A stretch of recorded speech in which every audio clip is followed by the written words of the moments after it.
recebe o Rivelino, grande passe para Luiz, César Rivelino, disparou, gol!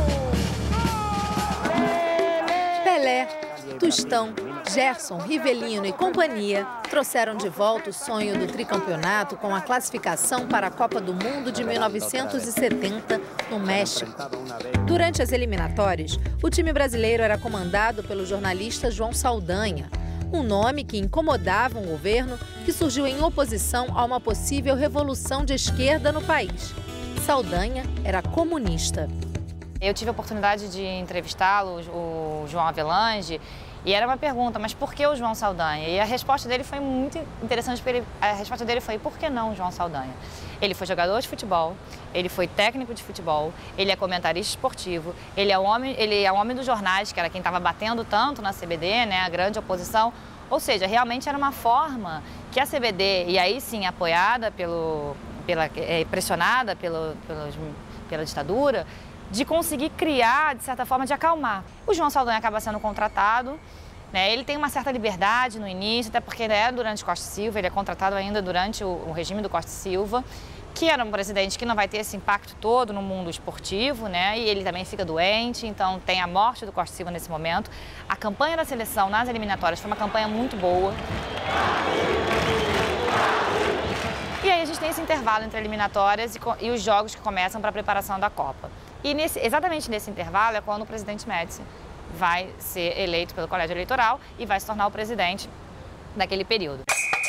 Com a entrada de Médici no governo, as relações entre política e futebol ficaram ainda mais íntimas. E João Saldanha, é claro, deixa o comando da seleção. Sob a influência dos militares, a CBD elabora um plano de treinos para a seleção em que se destacam a disciplina e o trabalho. É inegável, e até hoje isso é verdade, que a Escola de Educação Física do Exército é um centro de excelência na área de preparação física. Isto beneficiou a seleção, que ia jogar num país que tinha o problema da altitude, e não por acaso, se você olhar para aquela Copa, você verá que o Brasil, em regra, ganhou seus jogos todos no segundo tempo, né? E principalmente da Itália, quando os dois foram jogar na Cidade do México. Realmente, os melhores profissionais da época, eles vão ser militares. A Escola de Educação Física do Exército era muito boa, ela tinha um grande reconhecimento nacional e internacional. Então, a militarização ela também tem que ser pensada nesse sentido. Existe uma grande diferença, né, entre a presença de profissionais que realmente vão ser contratados pela sua profissão de atleta, digamos, não de atletas, mas de treinadores e tudo isso, e a presença quando você começa a ter realmente generais e homens do governo ali dentro para esse controle. Que isso vai acontecer principalmente a partir da Copa de 1970, com a saída do João Saldanha antes da Copa.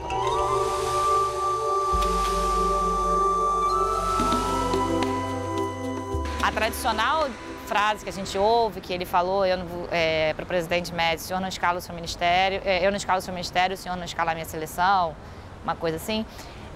Ele realmente falou essa frase, mas realmente existia uma pressão do presidente Médici para que o João Avelange chamasse o Dario, né, o Daná Maravilha. Era uma pressão, sim, os meios começam a bater nisso fortemente, as pessoas também começam a cobrar do João Saldanha porque ele não entra, se ele não entra só pela questão política. E existe também a questão do medo do que o Saldanha faria durante a Copa, com o microfone na frente dele. É a questão que se colocava ali na caserna, né, naquele momento.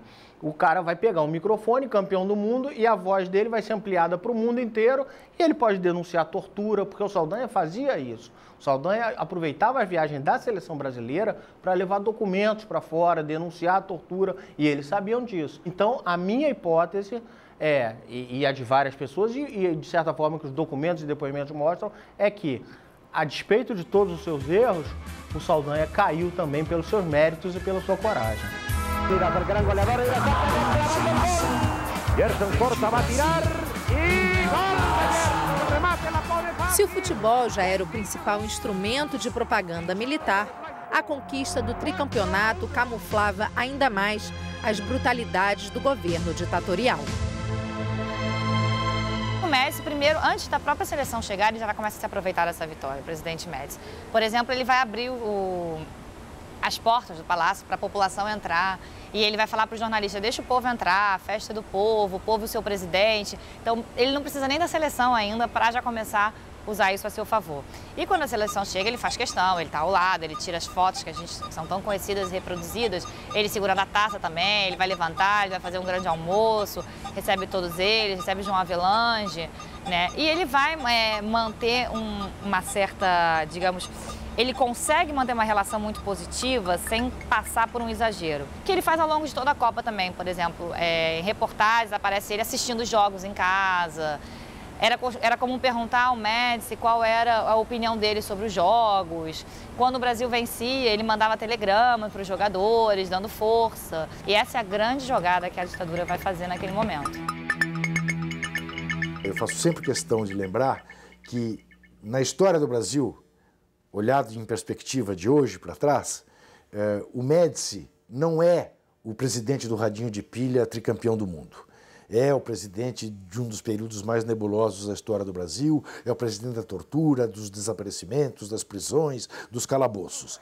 O Brasil reverencia o Pelé, o Tostão, o Gerson, o Rivelino, o Jairzinho, não o Médici. Carlos Alberto, el capitán, como una donación por decreto real de su majestad, exonerantes do nascimento, Pelé.